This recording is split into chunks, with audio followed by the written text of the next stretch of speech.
As soon as the school year starts, the artwork starts piling up. Before you know it, you've got hundreds of students filing into your room and leaving things on the drawing rack and leaving artwork behind to finish the next week.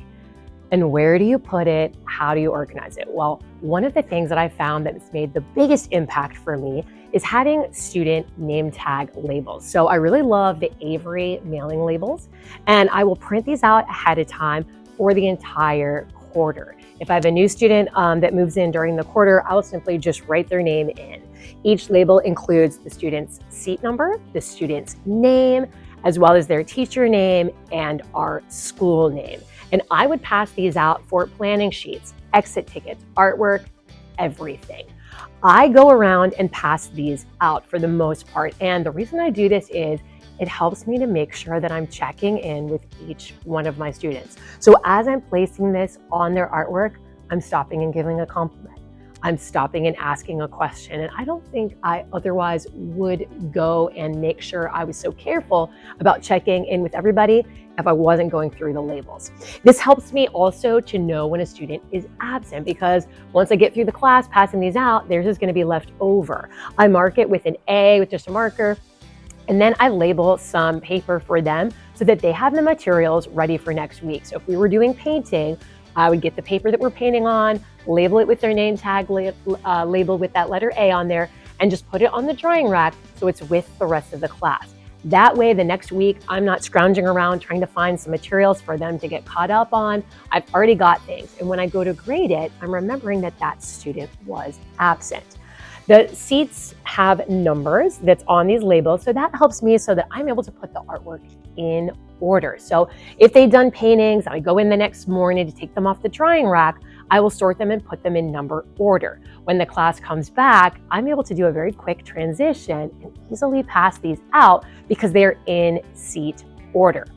Before I did this, I would have a stack of artwork and I would start calling out names, and this became one of my least favorite things to do because I'd be calling out a name like Michael, and Michael would walk over to me at the speed of a sloth as I was quickly trying to get these artworks passed out, starting to sweat and getting stressed out that I needed to be moving students on to the next step.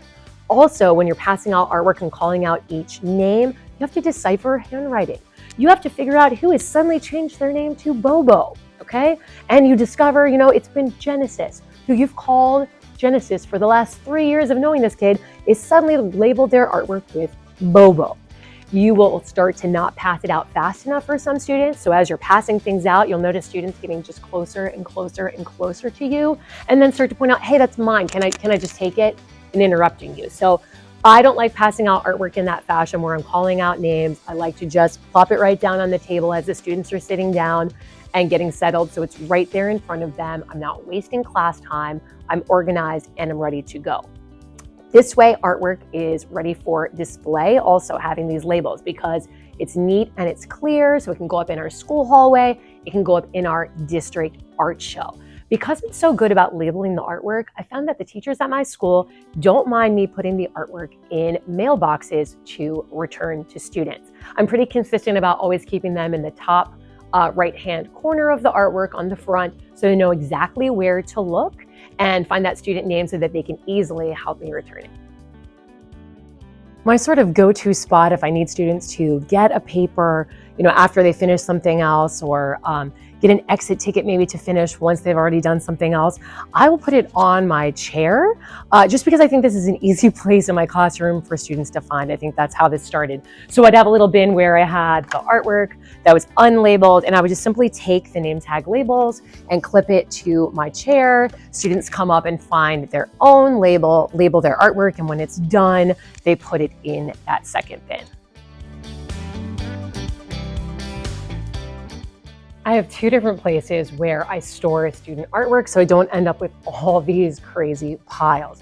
The first is I have table folders. So these are completely just unlabeled pieces of paper that I've run through the laminator and folded in half. So I put the red one on the red table, the pink one on the pink table, and as students finish, for example, like their planning sheet, They would slide that artwork into the folder, and we could pass it back quickly the next week by just putting the folders right in the middle of the tables and letting students pull their own work out. So this is for smaller things that we would need the next week, not things that I need to grade.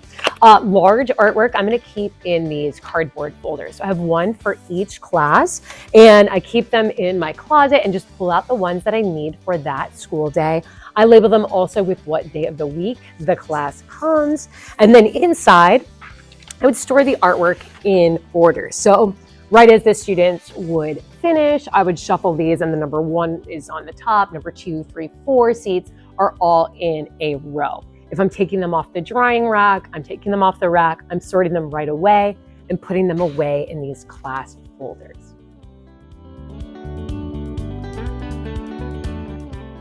I've stumbled across 2 things that have streamlined my grading. One is just using the name tag labels. And I put the labels in seat order. They're not in alphabetical order. And my grade book, which I use a digital grade book, I also have that by seat order. So they work together. It's very easy to go from one to the other and follow along and grade that artwork. Another trick that I do, and this took me way too long to figure out, is that I put artwork into 4 piles. This is really good if you're starting out, so you can see what grade would something be. You can find and put all of those high ones together, all of the medium ones together, and all your lower ones together. In my district, we use 1, 2, 3, and 4, with 4 being the highest grade. So what I would do is make 4 piles, and I would import the grades for the 3 smallest piles. So maybe I put all the 4s in, I put all the 2s in, and I put all the 1s in. I mark every student that is absent in my grade book, and then I don't have to look at the student names in that 3 pile. Anybody that doesn't have a grade, they're a 3, because those are the ones I know that are left over in my pile. Part of managing the work is dealing with all the unfinished artwork. So you need to have a plan for those students that move really slowly and carefully through projects and might not be done with the rest of the class, and for students that are absent.